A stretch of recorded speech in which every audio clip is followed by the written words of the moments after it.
obligé de vous faire la vidéo. Je suis obligé de vous faire cette vidéo. Les amis, vous l'avez deviné avec le titre, avec la miniature, on va parler de Spider-Man Brand New Day. Je vais vous donner mon avis à froid parce qu'au moment où je tourne la vidéo, je l'ai vu hier. Donc, elle est sortie mercredi 29. On est jeudi là. Et je la sors sûrement samedi. Je pense qu'on est samedi au moment où la vidéo sort. Et donc, je considère que c'est une réaction à froid. Voilà, je voulais pas la tourner au moment de la sortie parce que j'étais encore dans l'ambiance, dans le mood et tout. Donc, mon avis allait être un peu faussé. Là, je me suis dit, je passe la journée tranquille, je me pose et je vous parle de Spider-Man Brand New Day. Et j'aimerais commencer par l'histoire. Parce que franchement, cette histoire, c'est rare des belles histoires, c'est rare des bonnes histoires dans le MCU. Voilà, quand un film Marvel sort, ils misent tout sur l'action, ils misent tout sur le fan service. Et l'histoire, ils la mettent un peu de côté. Et là, franchement, Dustin Daniel Cretton, qui est le réalisateur du film, il a aussi réalisé Shang-Chi, là, en ayant vu ce film-là, je me suis dit, il a fait passer le scénario avant tout. Et merci. Merci, merci, merci, parce que enfin un film Marvel centré sur une histoire attachante, émouvante. Tu t'identifies au personnage, tu t'identifies à ce qui se passe. Et franchement, ça m'a fait hyper plaisir de voir ça. Et en même temps, ça m'a fait un peu peur. On en parlera un peu plus tard, parce que j'avais... Après le film, j'étais assez mitigé. J'ai kiffé mon moment. Franchement, j'ai kiffé voir le film. Je me suis régalé. J'ai retrouvé Peter, Ned, MJ, Frank Castle, Hulk. Franchement, j'ai vraiment pris du plaisir en voyant le film. Mais j'étais quand même assez mitigé à la fin parce que voilà, je me posais plein de questions et on va en parler un peu plus tard. Mais voilà, je voulais vous parler de l'histoire. Franchement, il faut savoir que ce film-là, c'est les conséquences de No Way Home. Rappelez-vous qu'à la fin de No Way Home, Peter prend la décision avec Doctor Strange que tout le monde l'oublie. Voilà, pour les protéger. Et puis pour pas foutre le bordel dans le multivers, parce que franchement, il a fait le bordel, Peter, dans le multivers. Et donc voilà, c'était une des plus grandes décisions de toute sa vie. Voilà, il a perdu sa tante May. Et il s'est dit non, non, non, je peux pas perdre d'autres personnes. Et la seule manière de ne pas les perdre, c'est justement qu'il m'oublie. Et donc il a fait ce choix-là. Et on a eu une scène hyper émouvante à la fin de No Way Home, où il fait un câlin à son ami Ned, il embrasse sa copine MJ, il lui dit je t'aime, je reviendrai, t'inquiète pas. Et là, je vous en parle, j'ai les frissons parce que en se souvenant de ça et en ayant vu Brand New Day, ça fait trop de la peine. Oh là là là là. Mais oui, putain, j'ai oublié de vous dire, si vous n'avez pas vu le film, voilà, là je vais spoil. Je vais vous spoil tout le film, donc je vous conseille pas de voir la vidéo, à part si vous en foutez d'être spoil. Et pour ceux qui ont vu le film, n'hésitez pas à me dire dans les commentaires si vous êtes d'accord, si vous n'êtes pas d'accord. On débat, toujours pareil, dans la bienveillance et dans le respect. Mais je me ferai un plaisir de discuter avec vous. Et j'aimerais trop savoir votre avis sur le film. Et donc voilà, on revient sur l'histoire. On a un Peter Parker malheureux dans Brand New Day, mais qui essaye de tant bien que mal de mener sa vie. Donc il se réfugie dans son costume. Et du coup, c'est Spider-Man qui prend le relais. Et donc il arrête les méchants. Mais on voit que sa routine en tant que Peter Parker, elle est pas ouf. Et en fait, il se ment à lui-même. Il se dit que voilà, en étant Spider-Man, je vais pouvoir passer à autre chose. Je vais pouvoir faire mon deuil. Mais pas du tout. Pas du tout. C'est une histoire sombre. Il y a beaucoup de nostalgie. Donc, à travers les flashbacks, à travers l'attitude de Peter Parker, en fait. Il a une attitude où il se dit... Pas il regrette son choix il regrette pas son choix d'avoir effacé le souvenir de tout le monde. Mais il se dit, putain, il me manque. MJ me manque, Ned me manque, ma vie d'avant me manque. En fait, moi je pense que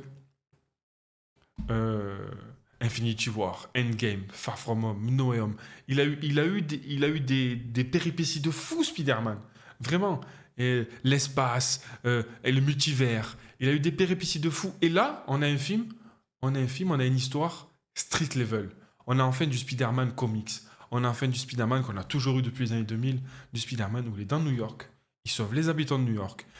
Les menaces, c'est des bandits, c'est Scorpion, c'est Boomerang, c'est Tombstone. C'est vraiment des méchants qu'on retrouve dans les comics. Et ça, j'ai vraiment bien aimé. Mais en même temps, il se dit, putain, on a une histoire très Spider-Man, très accurate. Mais en même temps, on voit un Peter qui regrette sa vie d'avant. Donc nous, les spectateurs, on est contents de voir un film, un vrai Spider-Man. Mais Peter Parker, il regrette sa vie d'avant. Et c'est ça qui est bien, ce déséquilibre entre nous, ce qu'on pense du film, et Peter, ce qu'il ressent dans l'histoire. Et ça, c'était trop bien écrit. Et franchement, c'est un film très, très ancré. Euh, et puis Ned, à la fin du film, Ned se souvient de Peter Parker. On en parle de ça, les amis. On en parle de ça. Là, Peter Parker il décide d'aller le voir. Il le regarde. Il y a un petit moment gênant entre les deux, mais en même temps, il y a ce moment complice. Parce que Ned n'avait jamais vu Peter, à part au début du film, dans son appartement. Après, il l'avait vu qu'en tant que Spider-Man. Et là, Peter commence à le checker. Et, et instinctivement, Ned le check. Ils font leur check comme ça et tout. Et Ned, j'ai Peter. Boum, c'est fini. Oh là là là là là là, c'était juste incroyable. Je m'en doutais que Ned allait avoir un petit souvenir de Peter parce que souvenez-vous, dans No Way Home, quand il prend la petite bague pardon, de Doctor Strange et qu'il commence à faire venir les Spider-Man à l'aide du portail, il lui dit ah j'ai toujours et ma tante ou ma grand-mère, je sais plus ce qu'elle dit. En gros, il est spécial Ned. C'est pas vraiment. Moi, je pense que c'est un sorcier ou je sais pas ce qu'il va devenir, mais en tout cas, il a quelque chose en lui qui lui a permis de se souvenir ou du moins que le souvenir revienne en fait de Peter et ça c'était juste magique. Et là, grâce à cette scène, grâce à cette séquence et à ce moment un peu nostalgique, ce moment fusionnel entre les deux, on se dit Peter Parker, enfin. Enfin, Peter. Il y a un peu de bon dans cette histoire où Ned se souvient de lui. Et à contrario, quand MJ découvre la lettre de Peter dans le QG du Punisher, et il y a cette scène où elle m'a crevé le cœur, cette scène, quand Peter Parker dit je t'aime à MJ, et MJ elle est là, en mode elle a de l'empathie pour lui, et ça lui fait de la peine cette situation, mais en même temps, elle l'aime pas. Elle dit, je suis désolé, je n'ai aucun souvenir de toi. La MJ que t'aimes, c'est pas moi. Oh là là là là. On a vu, à travers le regard de Peter, le désespoir. Il est tombé de 1000 étages. Et c'était trop bien, je te jure. Le montage, la musique, le jeu d'acteur, tout était fait pour, pour être beau en fait. Franchement, c'était trop bien, c'était trop beau. Et voilà, on parle de Zendaya, une actrice incroyable, une actrice incroyable. Moi, je vous le dis, ça fait un moment que j'en parle, mais pour moi, Zendaya, c'est la meilleure actrice de sa génération. Franchement, et même des générations précédentes, parce que c'est une putain d'actrice Zendaya. Avec rien que dans ses yeux, elle arrive à te faire ressentir des émotions. C'est juste incroyable, franchement. Moi, je kiffe cette actrice. C'est un des meilleurs choix de casting du film Spider-Man. Et là, on a vu dans No Way Home, on l'a vu dans Brand New Day. Elle fait le taf. Zendaya fait le taf. On est avec elle, on est pour elle, on a de l'empathie, on s'identifie au personnage qu'elle interprète, MJ. Et c'est juste incroyable. Franchement, le trio, pardon, Peter, MJ et Ned, ça marche. Ça marchait depuis Homecoming, Far From Home et No Way Home, mais ça marche maintenant aussi parce que il faut savoir que dans Brand New Day, MJ et Ned ne connaissent pas Peter. Mais même avec ce paramètre-là, le trio marche. La scène dans leur appartement où Peter est en Spider-Man, je crois qu'il fait un Lego avec Ned, en même temps il discute avec MJ, et là il leur dit vous m'avez manqué, ça m'a manqué tout ça. Même là, on sent la cohésion, on sent le feeling entre les trois, c'est juste trop bien écrit. C'est pour ça l'histoire, franchement, tu prends l'histoire et tu prends le jeu d'acteur, le scénario et leur acting ont fait que c'est un excellent film, Spider-Man. On n'a pas encore parlé de l'action, on n'a pas encore parlé des autres personnages, mais rien que tu prends le scénario et ces deux acteurs-là, Zendaya et Tom Holland, franchement, ils ont fait le taf. Et franchement, la case est cochée, c'est vraiment trop cool. Moi, j'aimerais vous parler d'un truc par rapport à Peter Parker. Ce qui est cool, c'est qu'on voit un Spider-Man présent. Il est vraiment présent en costume pratiquement tout le film. Limite, on voit plus Spider-Man que Peter Parker. Et c'est très accurate. Parce que dans les comics, on voit un Spider-Man aller boire un café. Il est invité à un mariage. Il est un Spider-Man, il est en costume. Et ça, on le voit dans le film. Il est plusieurs fois en costume dans des moments de vie quotidienne, en fait. Parce qu'on a toujours eu l'habitude de voir un Spider-Man, que ce soit dans les Sam Raimi, dans les Mark Webb. Quand il est en costume, c'est parce qu'il est en mission. C'est parce qu'il va sauver des gens. Non, là, on a un Spider-Man qui marche dans les rues, qui discute avec des gens, qui prend rendez-vous avec le Damage Control, il est en date. C'est vraiment trop cool. Et ça, j'ai vraiment aimé. On a un Spider-Man, en super-héros, et on a un Spider-Man en Peter. Et ça, c'est vraiment trop bien. Et il est présent dans la vie de tous les jours en tant que Spider-Man. Et ça, j'ai vraiment apprécié. Pour moi, c'est un gros point positif dans le film. Parce que c'est très comics. C'est très bande dessinée de voir un Spider-Man marcher dans les rues de New York. Marcher, il se balance même pas. Il voltige même pas. Il marche, il discute. Et les moments de la vie quotidienne en Spider-Man, c'est vraiment ce que j'ai apprécié dans le film. Et pour en finir, pour cette rubrique-là de l'histoire, moi, ce que j'ai aimé, c'est Peter Parker. Euh, Parce qu'en fait, vous le savez déjà, Peter Parker, c'est un des esprits les plus brillants de l'univers Marvel.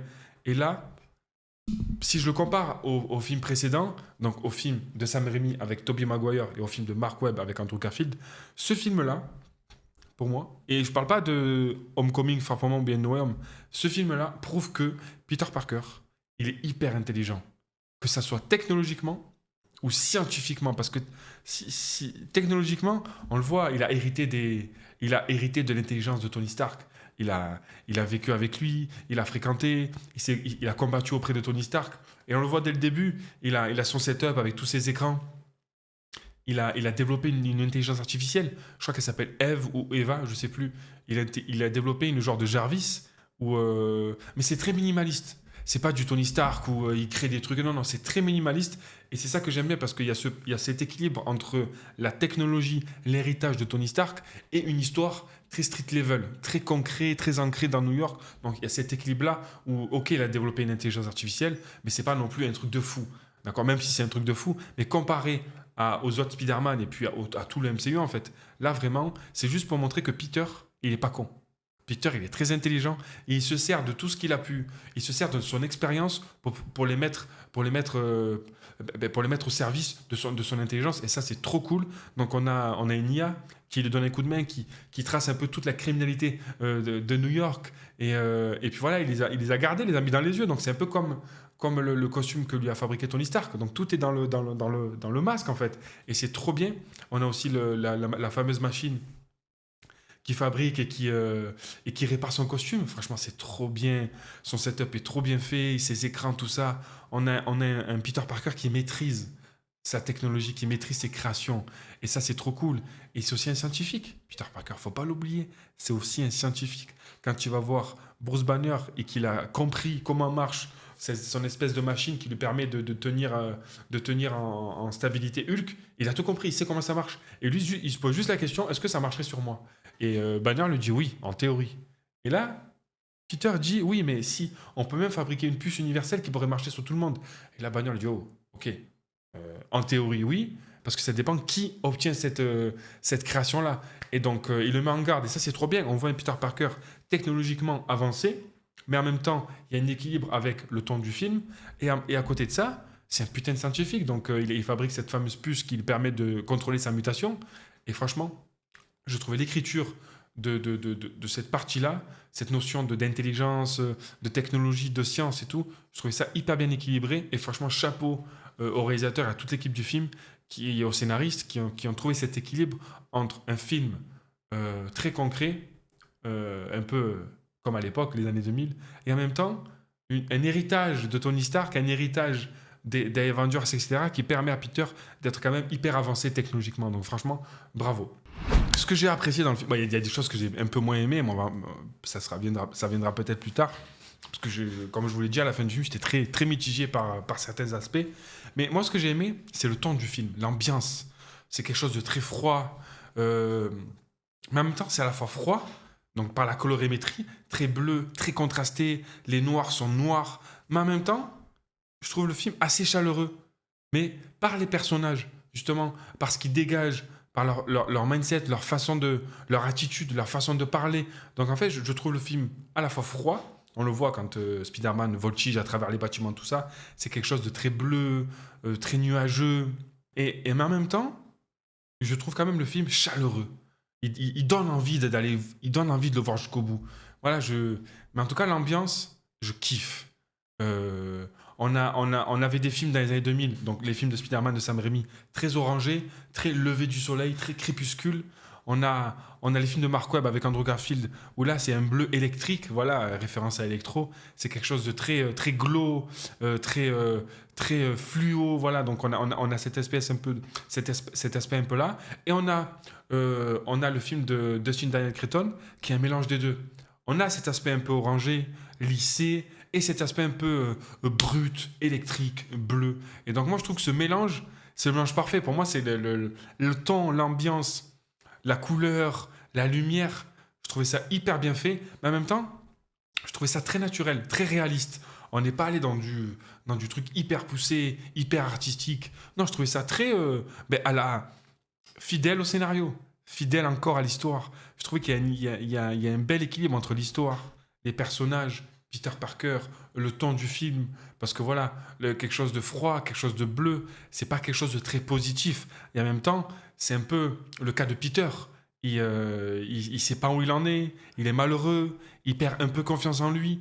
Donc voilà, je trouvais ça très cohérent en fait, tout simplement. Et ce qui est intéressant aussi, c'est le fait que l'ambiance soit assez bleue, assez contrastée.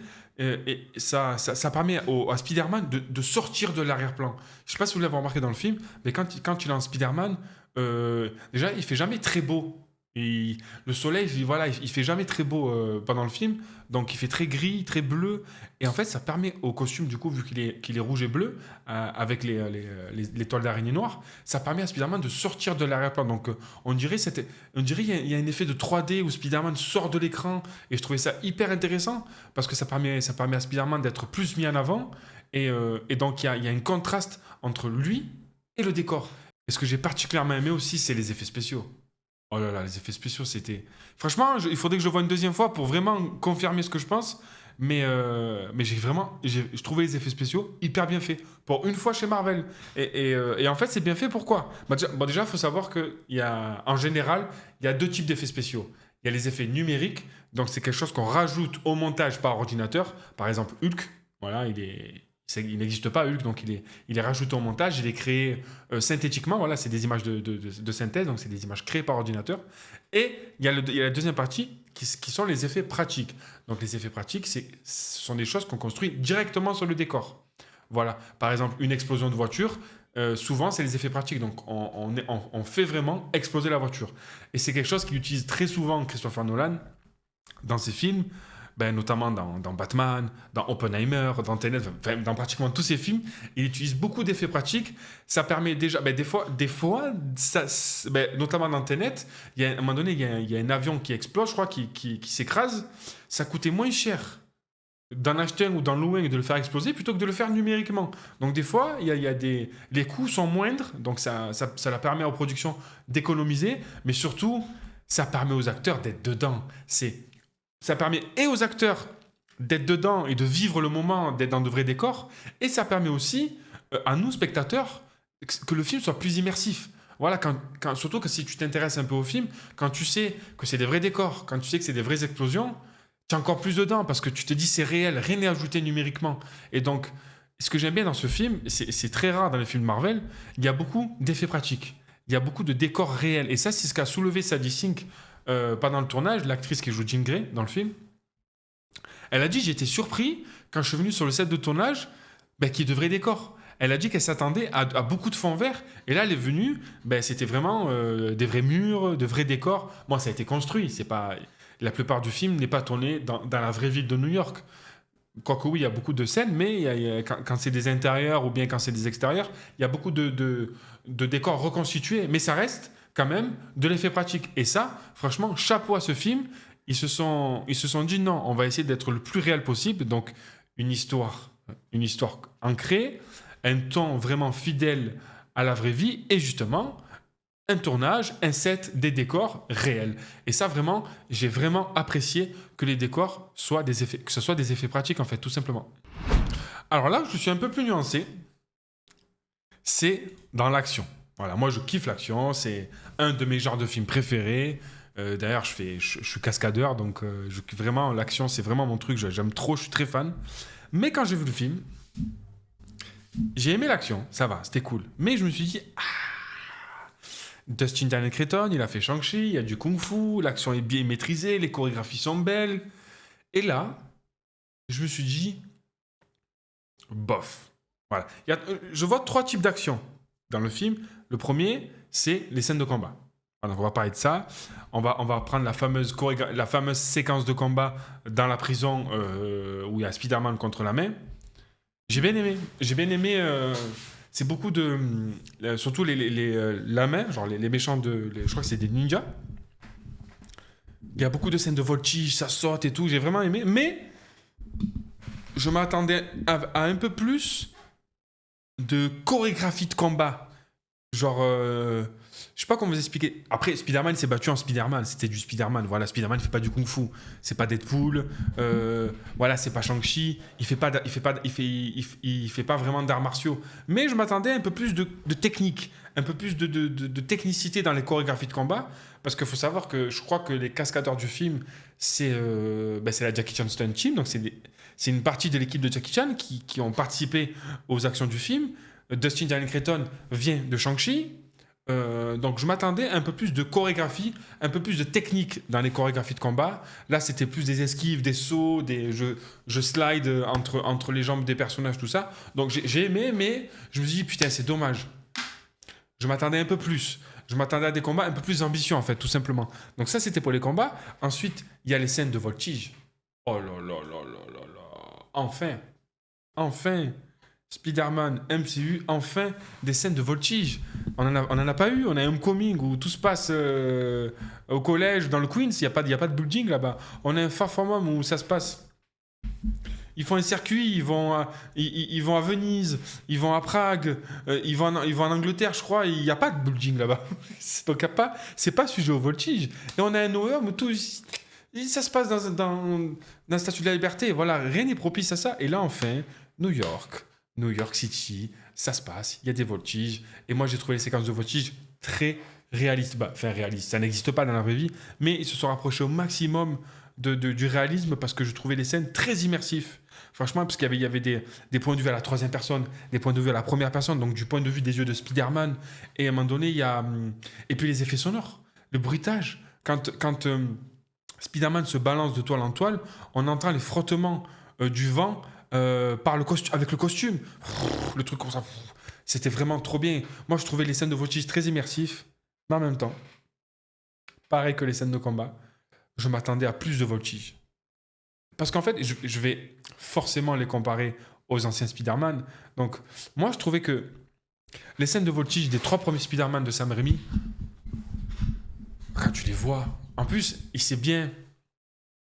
Les scènes de voltige des 3 Spider-Man de Sam Raimi, elles sont bien placées, elles sont bien réfléchies. Sam Raimi, il savait les placer au bon moment. Et à chaque fois que Spider-Man voltigeait, avec la musique de Danny Elfman, on était tous comme ça. Oh.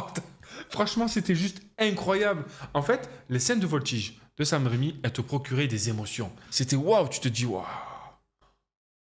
C'est incroyable. Et tu es là, tu écoutes la musique, tu vois Spider-Man voltiger, tu te dis waouh, c'est magnifique. C'est magnifique avec ce ton orangé, tout est bien mis, tout est bien fait, le montage, la musique, la mise en scène, Spider-Man, tout est bien fait. Franchement, les scènes de voltige de Sam Raimi, c'est du 1000%.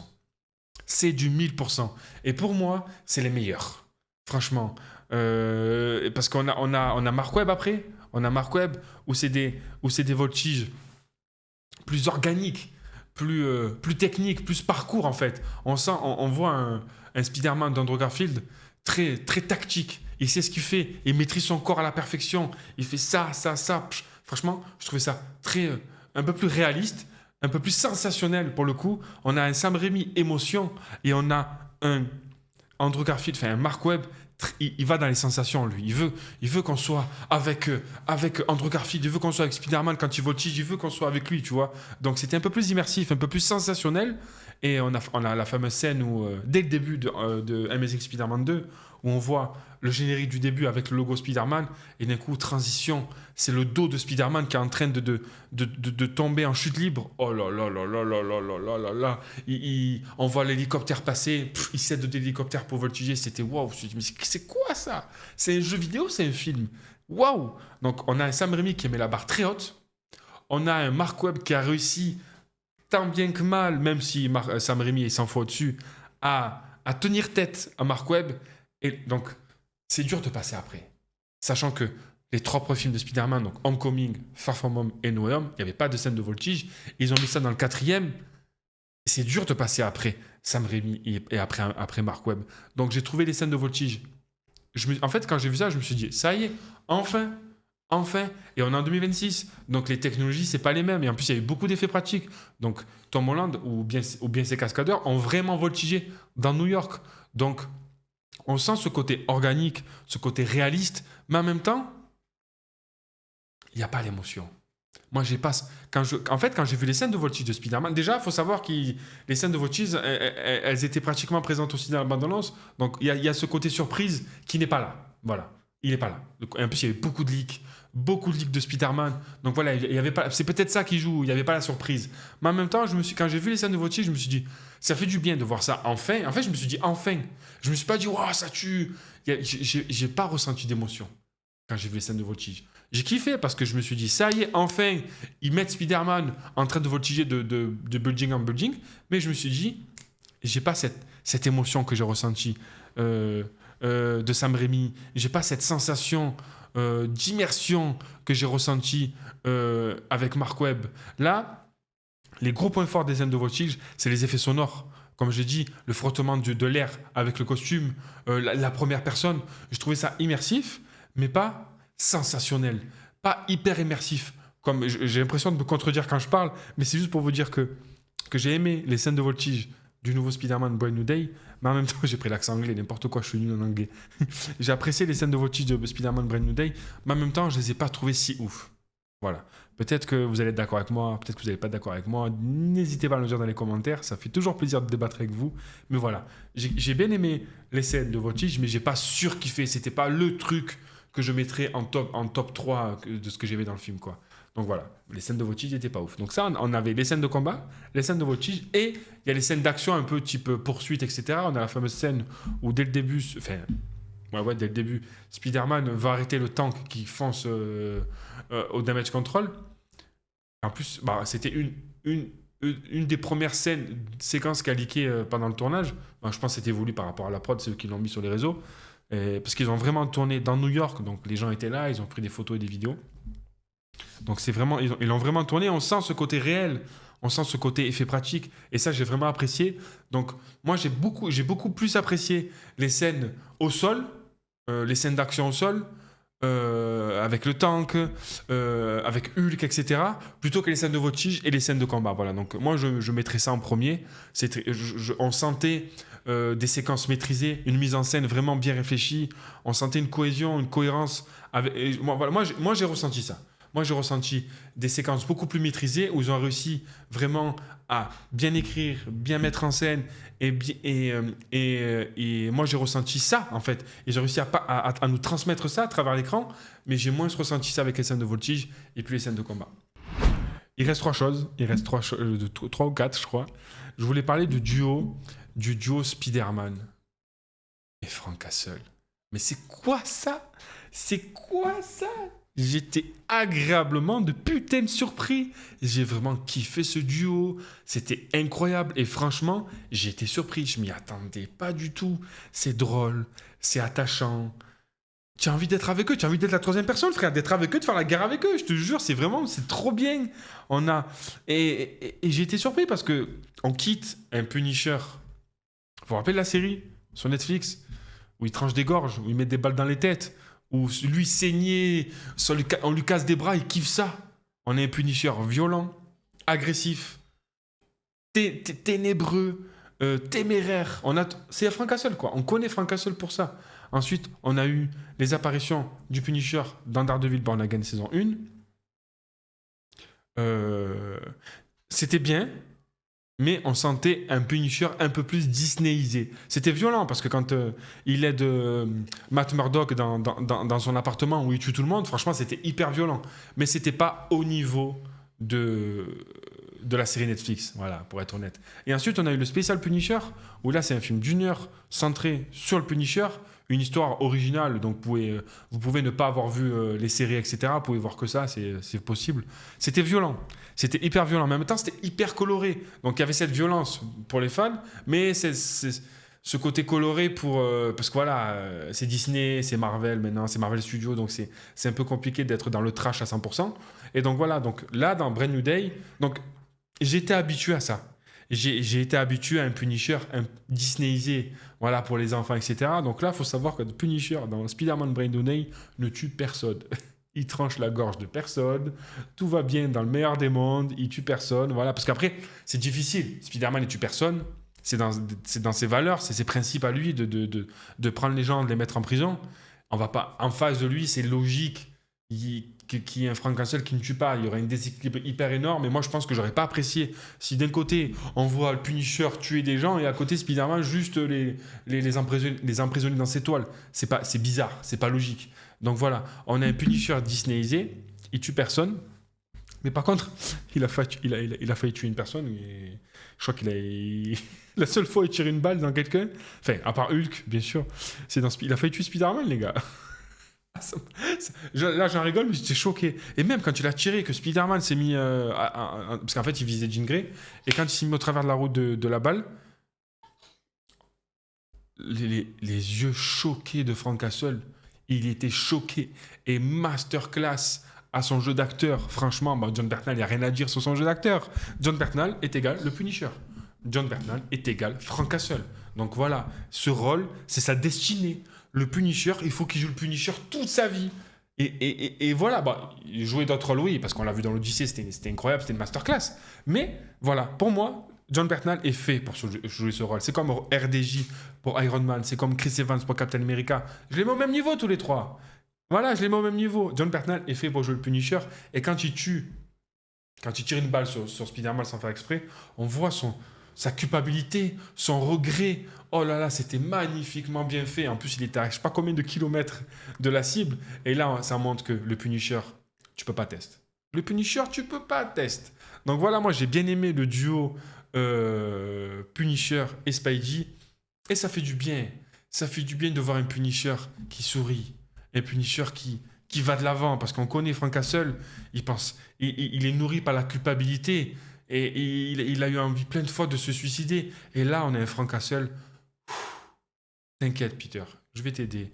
Je m'occupe d'MJ. Et on parle d'MJ et Castle. Leur relation est trop bien. Ils n'ont pas eu beaucoup de temps d'écran ensemble, mais le peu de temps d'écran qu'ils ont eu, je trouvais ça trop bien fait. Franchement, on a MJ fidèle à elle-même, qui se laisse pas faire, qui est très pragmatique. Et on a un Castle pragmatique, mais en même temps, je te pète la gueule, frérot. Fais attention, tu vois. Donc il y a ce contraste entre les deux, mais en même temps, il y a cette ressemblance des deux personnalités, en quelque sorte, qui fait que ça marche. Le duo MJ et Frank Castle, franchement, ça marche du tonnerre de Dieu. Donc j'aurais aimé des scènes un peu plus longues, un peu plus de scènes avec les deux. Mais franchement, c'est trop cool. Donc on a un Frank Castle authentique. Et en plus, on a un Frank Castle qui dit à Peter, tu es la personne la plus courageuse que j'ai jamais rencontrée. Et ça m'a à la fois fait plaisir et à la fois ça m'a énervé. Franchement, parce que dès qu'il a dit ça, franchement, si vous avez vu le film, on a tous pensé à Daredevil. Voilà, parce qu'on connaît la relation qu'a Frank Castle avec Matt Murdock. Donc, en sachant que Matt Murdock, c'est au même niveau un peu que Spider-Man, hein, et c'est très street level, il protège sa ville, il protège son quartier. Donc, on connaît un Daredevil très courageux, prêt à se prendre une balle contre son ennemi, qui est le caïd, qui est Wilson Fisk. Donc, pour vous dire à quel point, en plus, Daredevil, Matt Murdock a failli flancher plein de fois. Plein de fois, il s'est dit, je vais tuer, ça y est, j'en ai marre de foutre les gens en prison. À chaque fois, ils arrivent à sortir. À chaque fois, la justice n'arrive pas à faire son travail. Donc, je vais tuer. Mais en même temps, c'est Matt Murdock. En même temps, il a des principes. En même temps, c'est un avocat. Donc, il ne peut pas tuer. Il a ses codes. Il a son code moral qui lui dit, non, ne tue pas. Donc, c'est un être très courageux. C'est un être extrêmement courageux. Il a un background hyper profond. Avec son père, avec ses copines, avec son professeur Stick, avec l'âme, et il a un background de fou. Daredevil, vraiment, Matt Murdock, pour moi, c'est si on reste dans le street level, si on reste dans le bas, dans le street, pour moi, Matt Murdock, c'est l'un des personnages les plus courageux que j'ai jamais vu. J'allais dire que j'ai jamais rencontré, comme s'il existait le personnage. Pour moi, Matt Murdock, c'est un des personnages les plus courageux de l'univers Marvel. Franchement. Et quand j'entends Punisher dire ça à Peter Parker, en même temps, Peter Parker, il est hyper courageux aussi.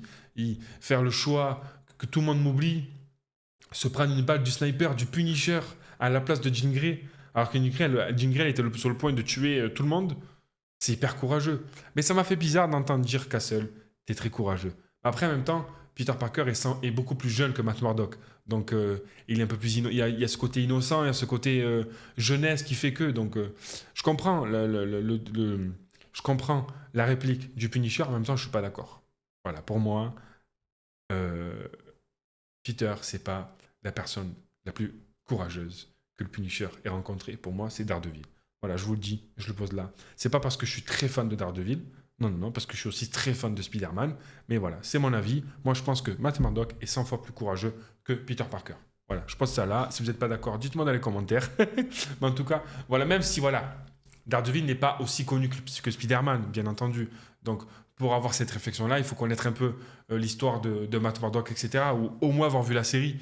Mais voilà, j'ai compris la phrase du Punisher de Frank Castle quand il a dit à Peter sur son lit d'hôpital, tu es la personne la plus courageuse que j'ai jamais rencontrée. Et j'en ai rencontré des personnes, il a dit, mais moi, je pense que J'espère qu'il a dit ça pour lui faire plaisir, parce que voilà, il a failli mourir, il est sur son lit d'hôpital. Et en même temps, c'est une manière à lui de s'excuser, parce qu'il a quand même foutu une balle dans le corps, hein, tu vois. Donc peut-être qu'il s'est dit, ouais, je vais calmer les tensions, je vais un peu lui dire ce qu'il a envie d'entendre.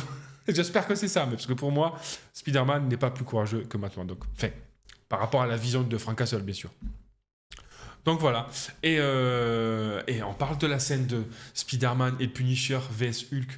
On parle de cette scène. On parle de cette scène. Oh là là, c'est juste incroyable. Spider-Man est en train de galérer face à Hulk. Et là, il y en a un Castle qui arrive avec son fameux cri. Il tire, mais ça sert à rien. Et Spider-Man lui dit, ça sert à rien ce que tu fais. Ça sert à rien. Et lui, il s'en fout. Il est dans son truc. Il a dit... Il vide son char, il dit j'ai plus de balles. Il commence à avoir peur. C'est la première fois. C'est la première fois que je vois un Punisher avoir peur.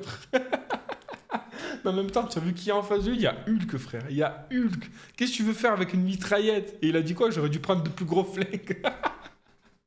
Ça m'a tué. Et j'ai bien aimé, c'est la relation qu'il a avec lui. Genre, tout le temps, il se dispute avec Spider-Man. Tout le temps, il se dispute. À chaque fois, il se dispute. Et à chaque fois, Peter lui rappelle qu'il lui a sauvé la vie à Stunt Island. Enfin, je sais pas où est-ce qu'il... Je sais pas le lieu, mais à chaque fois, il lui dit, tu t'es rappelé quand je t'ai sauvé la vie? Tu m'en dois une. Et Frank Castle lui dit, ah, c'est bon, à chaque fois, tu me parles de ça, tu me saoules et tout. C'est trop drôle. Moi, franchement, la relation Frank Castle et Spider-Man, j'ai vraiment kiffé ma race. C'était une putain de belle surprise. C'était trop bien, franchement. Chapeau bas. Donc, transition avec Hulk, là, les amis. Enfin. Merci Daniel Dustin Cretton. Ou Dustin Daniel Cretton, pardon, je confonds. Il a deux prénoms aussi. Merci. Enfin, on a un Savage Hulk. On a un Hulk Prime. On a un Hulk Avengers 1. Prime, merci. Mais au début, je vois Professeur Hulk. Parce que dans la bande-annonce, on voit Hulk, Savage Hulk. Mais dans le film, on voit au début, il a un Professeur Hulk. Je me dis, oh, ils nous ont niqué la bande-annonce. Comment on va voir Professeur Hulk? En fait, Jean Grey est rentré dans la tête, dans l'esprit de Banner. Du coup, il s'est transformé en Professeur Hulk. Donc, il y avait un peu Banner et Hulk. Et là, après, Hulk a pris le contrôle. Il a dit, Banner terminé. Hulk est de retour. Oh là là là là. Il était énorme. Là, quand il saisit le coup de Spider-Man, il a caché tout son corps à Spider-Man. Merci. Après, encore une fois, j'ai pas fait un deuxième visionnage. Au premier visionnage, je trouvais les effets spéciaux hyper bien faits. Je trouvais un Hulk hyper bien fait. La CGI est juste cool, est juste parfaite pour moi. Franchement, trop bien. Et la fameuse scène de combat sur la façade du bâtiment où Spidey il essaie de l'emprisonner dans ses toiles. Oh là là. Oh là là. Technique, tactique, impressionnant. Spider-Man. Oh, et j'ai aimé quand Hulk fait à Spider-Man. En fait, il est plus dans ses mains et on voit Spider-Man derrière son dos comme ça. Oh là là là là, très accurate. Merci, j'ai kiffé. Là, je parle avec les émotions. On dirait que j'ai une réaction à chaud, mais pas du tout. Quand je vous parle là, je suis en train de me remémorer la scène et j'ai kiffé ma race. Et quand Hulk il est emprisonné dans les toiles de Spidey et qu'il est retenu par tous les blocs de béton et qu'il essaye d'avancer comme ça, mais en même temps, on a un Banner qui le retient. Il réussit à se défaire. Il le tient par la gorge. Et là, Spider-Man, sa seule solution, parce que franchement, il a failli crever là. Spider-Man a failli crever, les amis. Sa seule solution, c'est de dire c'est moi, Peter. C'est moi, Peter. Parce qu'il faut savoir que Peter est parti voir Bruce Banner. pour lui poser des questions par rapport à la fameuse technologie qu'il a créée pour maintenir Hulk en stabilité. Et donc, Bruce Banner a vu le visage de Tom Holland, a vu le visage de Peter Parker. Et ensuite, quand il arrive dans le bâtiment et qu'il voit Professeur Hulk et Hulk a été Banner a été plus fort, du coup, Jean Grey est sorti de sa tête, il est revenu en Bruce Banner, il voit, il voit Spider-Man. Spider-Man lui donne la fameuse, comment il appelle ça?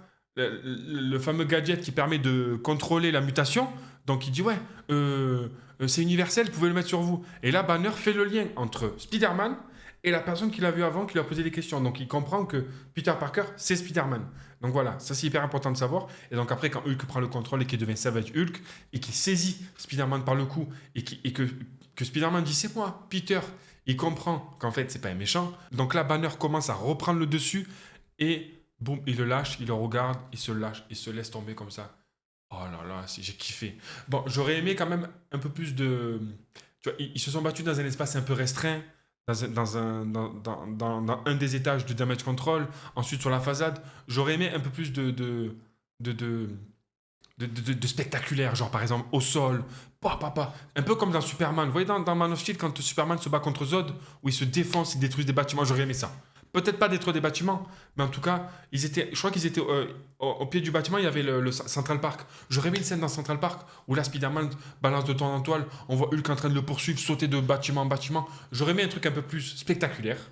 Voilà, parce que prendre Hulk et Spider-Man, faire un combat entre Hulk et Spider-Man dans un espace restreint, je trouvais ça pas très intelligent. Mais en même temps, c'était bien amené. Franchement, j'ai bien aimé, c'était bien réfléchi. Mais voilà, j'aurais aimé une scène un peu plus spectaculaire entre Hulk et Spider-Man. Mais franchement, est-ce qu'il faut un film Hulk? C'est la question que je vous pose. Est-ce qu'il faut un film Hulk avec Mark Ruffalo? Parce que là, il y a des nouvelles qui tournent là où Mark Ruffalo, il a soumis des idées à Kevin Feige pour un film Hulk. Donc peut-être qu'il a kiffé reprendre son rôle de Hulk dans Brand New Day. Il s'est dit, j'ai quelques idées pour un film Hulk, je te les pose, tu en fais ce que tu veux. Voilà, parce qu'il faut savoir qu'on a un Hulk de 2003 où c'était une masterclass, avec une des meilleures musiques de film de tout l'univers Marvel. Voilà, à savoir la BO de Hulk de 2003. Pour moi, c'est une des meilleures BO de l'univers Marvel. Voilà, je vous le dis. On a Hulk 2008, un peu plus mitigé, mais un peu plus. Voilà, c'est un des premiers films du MCU. Donc, ils ont recast Bruce Banner, mais ils ont gardé, parce que le Hulk 2003 est quand même canon au Hulk de 2008, sachant qu'ils ont recasté l'acteur. Donc voilà, le Hulk 2008, il était bien, mais pour moi, il n'était pas à la hauteur de Hulk de 2003. Donc là, Hulk a fait son apparition dans Avengers, dans Thor 3, dans Avengers 2, dans Infinity War, dans Endgame, même si j'ai pas du tout aimé Hulk dans Infinity War Endgame. Ensuite, là, on le voit dans Brand New Day. Donc, il a aussi fait une apparition dans chez Hulk, que je veux enlever de mes souvenirs. Cette série, elle était juste à chier. Elle était traînée, cette série. Et là, enfin, on a un Hulk, Savage Hulk, dont un Hulk à plein potentiel, en fait, tout simplement. Et donc, peut-être que ça a fait kiffer l'acteur, et il s'est dit, pourquoi pas en faire un film.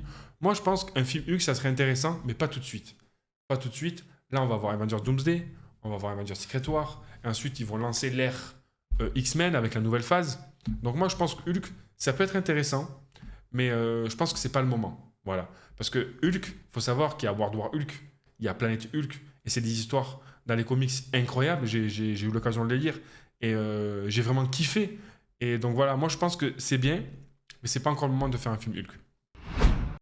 Et on passe pas, on passe, on va essayer de carburer parce que ça fait presque 1 heure que je tourne et j'ai là beaucoup. On passe à, ben ça y est, on a enfin le premier personnage mutant. Voilà, le premier personnage mutant de notre Terre 616, qui est Jean Grey, interprété par Sadie Sink. Pour moi, c'est un des meilleurs choix de casting. Un des meilleurs choix de casting. Sadie Sink, découverte dans la série Stranger Things. Un des meilleurs personnages de la série Stranger Things. Une des meilleures actrices de la série Stranger Things. Et hop, Kevin Feige a eu l'œil. Kevin Feige a eu le pif. Il s'est dit, je vais la contacter. Viens jouer avec moi. En plus, elle est jeune, je crois qu'elle a 24 ans. Sadie Sink, donc qui dit jeune, dit faire beaucoup de films, ben, comme Tom Holland en fait, tout simplement. Donc, et voilà, donc elle est jeune, elle joue bien, elle interprète un personnage hyper clé des X-Men. Et franchement, c'est trop bien. Enfin, la première mutante de l'univers 616. Et ça fait trop plaisir que ce soit Jean Grey. Et ça fait encore plus plaisir que ça soit interprété par Sadie Sink. Franchement. Et moi, en plus, je pense que... Ouais, je crois que c'est... Après Secret War, donc après 2027, c'est ce qui va enchaîner l'ère mutant. Donc je pense qu'après, il va y avoir une nouvelle phase. Je crois que ça va être la phase 8 ou 9 où il va y avoir les X-Men. Et donc on connaît, mais du coup, on sait que c'est Sadie Sink qui va jouer Jean Grey. Et c'est vraiment trop cool. Et on a le dernier plan, c'est... Et puis aussi, l'évolution de sa mutation. Au début, elle sait juste contrôler les esprits à courte portée. Donc pour aller là-bas, elle doit passer, elle doit faire saute-mouton. Donc elle doit jumper par des personnes pour atterrir à sa cible. Et puis elle n'a pas encore le pouvoir de la télékinésie, donc de pouvoir contrôler la matière et les objets par la pensée. Et donc on voit que l'évolution de sa mutation progresse et change parce que elle subit une émotion hyper forte et c'est ça qui fait évoluer sa mutation. Et ça, c'est trop bien fait. Franchement, on voit qu'à la fin du film, elle arrive à contrôler les esprits dans un rayon de 1 km. C'est vraiment trop bien foutu. Elle possède du coup la télékinésie. Et surtout, le dernier plan de Jean Grey dans le film, elle est dans un car. En direction de quelque part. Je sais pas où. Mais de par le décor, de par l'ambiance, on voit une forêt. On voit un chemin qui traverse une forêt avec plein d'arbres, plein de sapins. Et moi, je me suis dit, elle va au manoir. Eh oui, moi, je pense qu'elle va en direction du manoir. Elle va en direction de la rencontre de Charles Xavier. Parce que Jean Grey, c'est une des premières mutantes qui vient au manoir. Parce que Professeur X a fait sa team X-Men avant le manoir. Donc on a Angel, le Fauve, on a Cyclope, etc. Et ensuite il va dans le manoir, il commence à recruter les mutants. Donc il commence à faire sa recherche des nouveaux mutants et mutantes. Et donc Jean Grey, c'est une des premières habitantes du manoir de Professeur X. Ça veut dire qu'on va assister au premier personnage, au premier cast des X-Men. Donc moi je pense que Jean Grey se dirige tout droit vers le manoir des X-Men, donc tout droit vers Charles Xavier et potentiellement Magneto aussi, Eric Luncher. Donc voilà, moi je pensais que le post-crédit ça allait être ça allait être l'accueil de Jean Grey au sein du manoir, mais pas du tout, le post-crédit c'est pas ça du tout. On a eu un post-crédit qui, ma foi, j'ai vraiment kiffé. Franchement, j'ai vraiment kiffé le post-crédit. C'est pas une scène avec des personnages, pas du tout. C'est juste le Spider Tracker qui détecte Spider-Man du coin de New York. Et d'un coup, il y a un dézoom qui se fait. Ça se déplace. Et on voit qu'il y a un Spider-Man dans l'espace. On voit qu'il y a un Spider-Man dans l'espace. Et franchement, c'est bien parce que ça laisse tout en suspens. On se dit, mais qui c'est? C'est Miles Morales? C'est Tobey Maguire? C'est Andrew Garfield? Oh là là là là là là là là là là. Je sais pas ce qui va se passer, mais en tout cas, pour moi, c'est une transition vers Doomsday. Parce qu'il faut savoir que dans le post-générique, et ça, c'est un ami à moi, Snake, dédicace à Snake, c'est un ami à moi qui m'a suggéré cette théorie, et franchement, c'est fort possible. En fait, dans Thunderbolt, il y a le post-générique où on voit le vaisseau des 4 Fantastiques se diriger vers eux. Donc, sachant que les 4 Fantastiques sont issus de la Terre 828 et que les Thunderbolts, c'est notre Terre à nous, 616. Donc on comprend qu'il y a un passage interdimensionnel. Déjà ça. Donc on voit dans le post-générique que les 4 Fantastiques se dirigent vers la tour des Avengers. Ça. Et ensuite, on voit dans la bande-annonce de Doomsday que les 4 Fantastiques arrivent dans la tour des Avengers avec Thor. Donc déjà ça.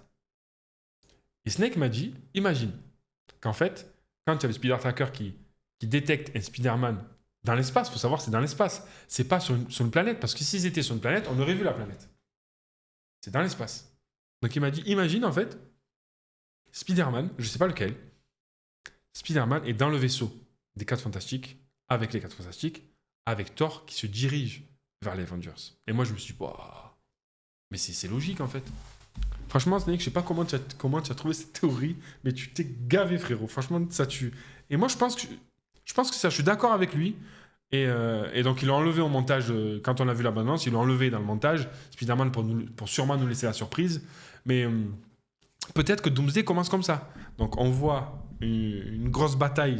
Enfin, comment moi je rêverais que ça se passe. Donc début de Doomsday, incursion entre les différentes planètes. Voilà, donc j'en parle j'ai fait une série de vidéos sur Doomsday avec 3 épisodes. Donc premier épisode où j'analyse la bande-annonce. Deuxième épisode où on parle des X-Men, des 4 Fantastiques et des Avengers. Et le troisième épisode, c'est là où je donne ma théorie du film. Donc voilà, n'hésitez pas à aller voir les 3 vidéos. Franchement, ça ferait trop plaisir. Et n'oubliez pas de bastonner gros pouce bleu, ça fait toujours plaisir. Donc moi, comment je vois le film, c'est Doomsday commence avec... C'est la guerre. C'est la guerre, c'est les incursions, c'est TB. Et il y a Spider-Man qui se bat.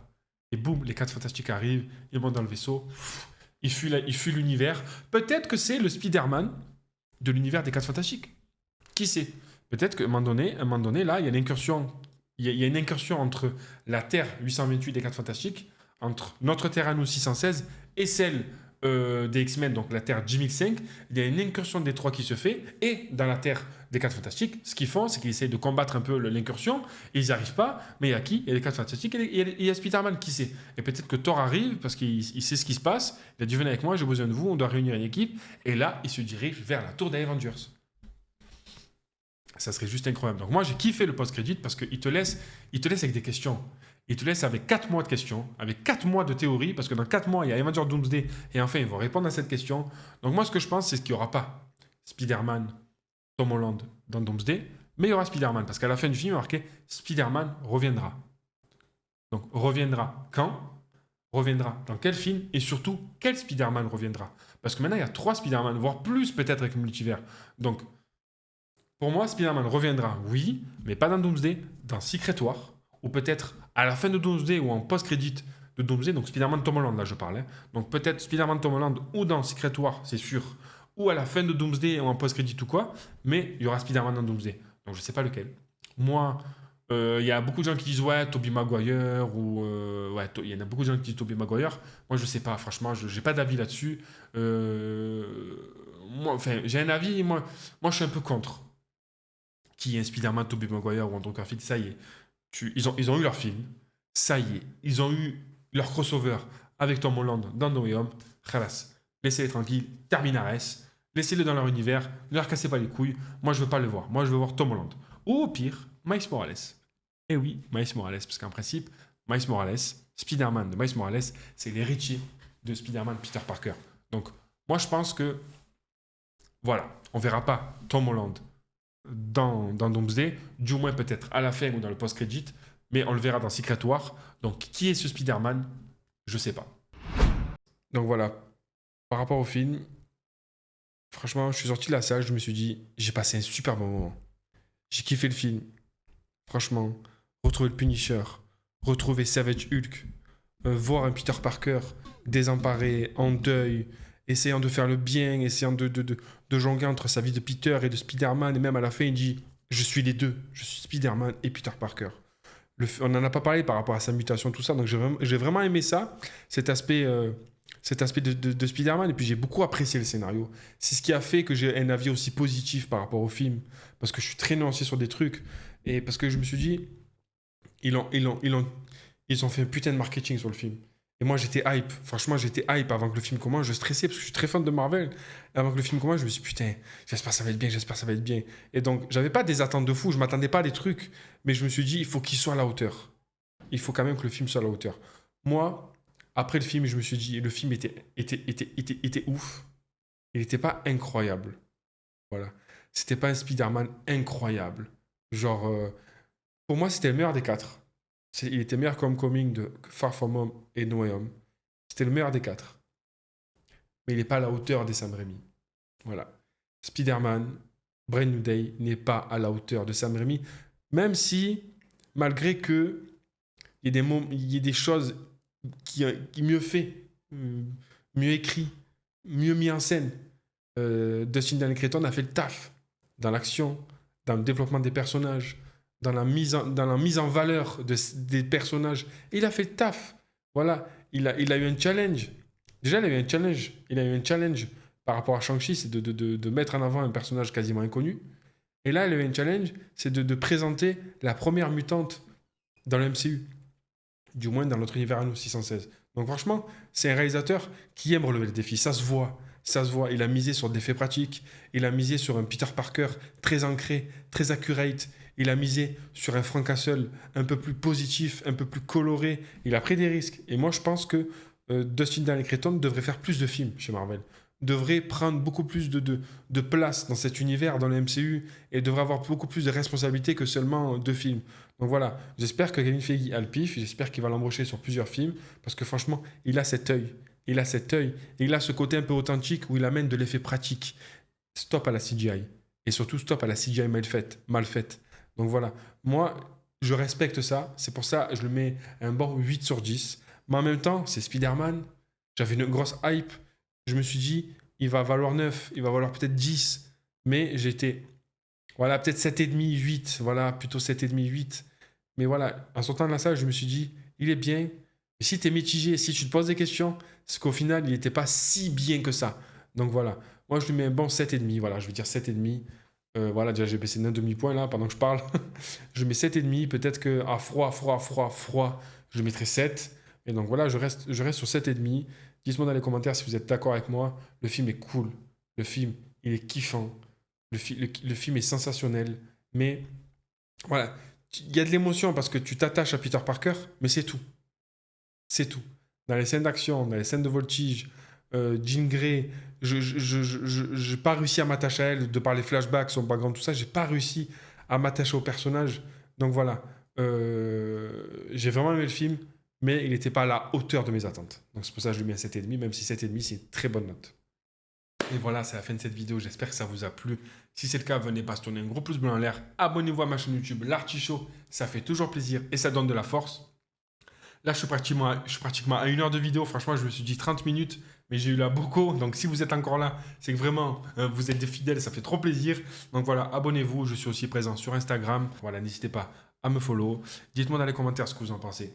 Ce que vous avez pensé du film. Est-ce que vous êtes d'accord avec moi? Pas d'accord avec moi? Qu'est-ce que vous pensez de l'histoire? Qu'est-ce que vous pensez de Peter Parker? Qu'est-ce que vous pensez du ton, de l'ambiance du film? Qu'est-ce que vous pensez de l'action, de Hulk, de Punisher, de Jean Grey, du post-crédit? Dites-moi s'il vous plaît, ça ferait trop plaisir de discuter avec vous. Voilà, on se retrouve à une prochaine vidéo. C'était Toto l'Artichaut, heureux de vous avoir diverti. Ciao!